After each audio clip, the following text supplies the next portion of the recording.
every brother that's caught in the crossfire. So Spider-Man Far From Home ad officially came out a week ago and is breaking tons of box office records, which is not really surprising from a Marvel Studios film, but nonetheless it is still very successful. And now that I feel like everyone has seen it, I want to talk about some spoilers here. I'm not going to talk about the entire film like I usually do with my spoiler reviews, like with Endgame or Ready Player One.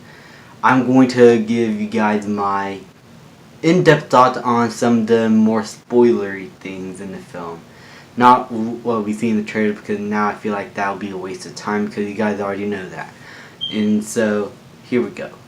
Now, I did mention the one negative I have with the film that pushes me back from giving this movie that A+ rating is the pacing. Like, it could be shit sometimes, and it's mostly around the high school parts of the film. As I said, I still really enjoyed that stuff.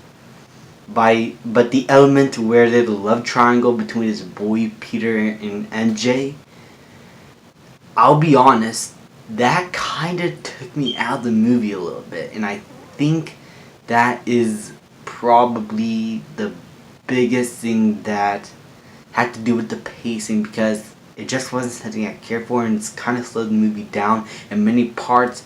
And because it keeps getting brought up over and over again, it just gets tiring, and the movie just seems to take a deep slump into nothingness for a while.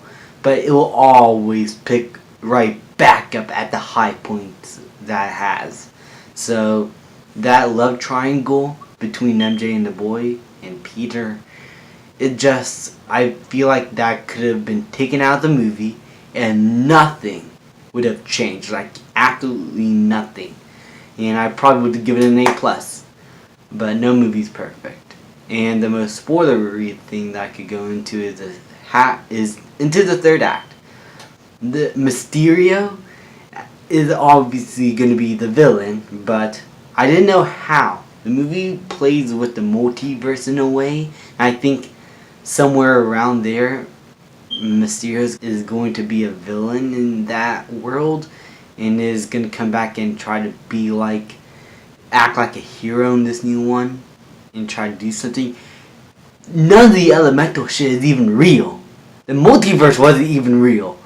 So I was double played by the twist, and so I just didn't know what to expect at that point.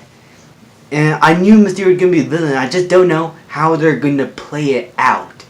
And the way they did, I felt like it worked well enough.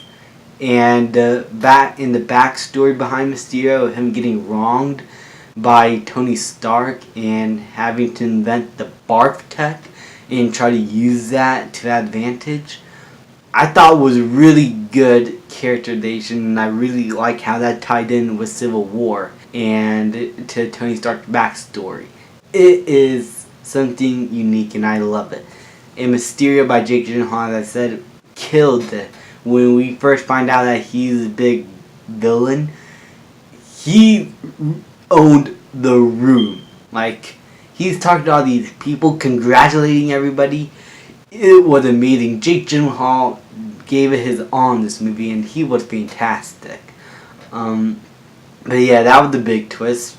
And when Spider-Man finds that out, he had to go stop him, and we get the new black and red suit that we see in the trailers.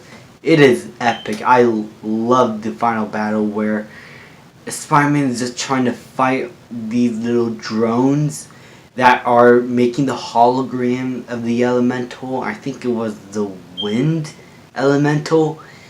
And that whole sequence was awesome. But before that, and I almost forgot, Mysterio played with Peter so much that the scene where he just showing all these visions in his head, like we get to see Tony Stark's dead corpse, we get to see 100 Mysterios, and we don't know what's going on.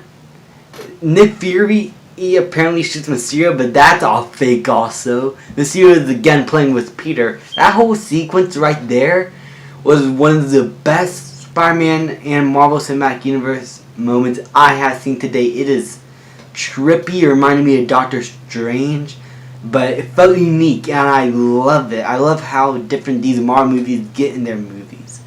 So after that, we get into the final battle, and Peter is just tired. He just doesn't want to. He just doesn't know if he could beat Mysterio. He's at his low point in the movie, and Happy gives him a speech about Tony Stark and how he believes that he has to be his own man, not be the next Iron Man, because that's what the world needs. Peter Parker then decides to make his own suit. AC/DC plays in the background. Then Peter just goes out to fight Mysterio, and it is great. I love it. I love that moment when Peter finally had the courage to rise back up when he's at his low point. That is Peter Parker to me. Now, when we get to the final battle, and Peter wins the day apparently, and saves the girl and his friends, in the post-credit scene, we get to see Peter Parker swinging around New York, and all of a sudden, Mysterio is on the news. Mysterio faked his own death, kind of. I don't know if he's actually still alive or dead now. Like, that's going to be something that the MCU had to answer forward. But Mysterio there's footage of Mysterio before his death, and he edited the footage to make it seem like Peter was controlling the drones and making him seem like he's the bad guy. And not only that, we can see J.K. Simmons back as J. Jonah Jameson. Mother of God, I almost screamed in the theater when I saw that. That is the best thing that ever happened to me. One of the best things that ever happened to me this year, apart from Endgame. And, oh my God, Mysterio doesn't go that far to make it seem like Peter Parker is the bad guy. He revealed Peter's identity to the whole world, so now everybody knows who he is. Holy shit, what a fucking jackass. I love it. It's really something different from a Spider-Man movie. And going forward, I cannot wait to see how that's going to play out in future movies now that his identity is revealed to the world. Like, I don't know what they're going to do. I really don't know how they're going to play it out with the Sinister Six, which I think they're building up, but I don't know because Mysterio's dead. So, is there going to be a Kraven the Hunter? Is he going to come as the villain? Who knows? That's what I love about this movie. It leaves many questions unanswered, but it leaves that many up to interpretation. It still was able to feel like its own unique story in its own unique Spider-Man movie. And overall, these are some of the biggest spoilers best spoilers I've ever talked about in a spoiler review. This movie is great. I love it.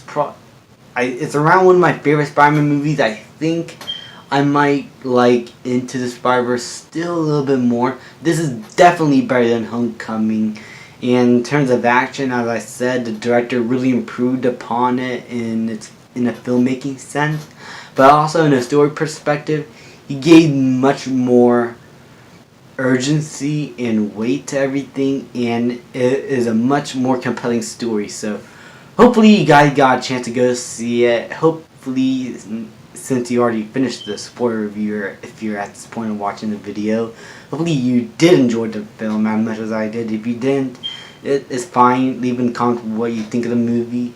Please leave a like, subscribe, comment, and I'll see you guys next time. So heaven, if you sent us down, so we can build a playground for the city.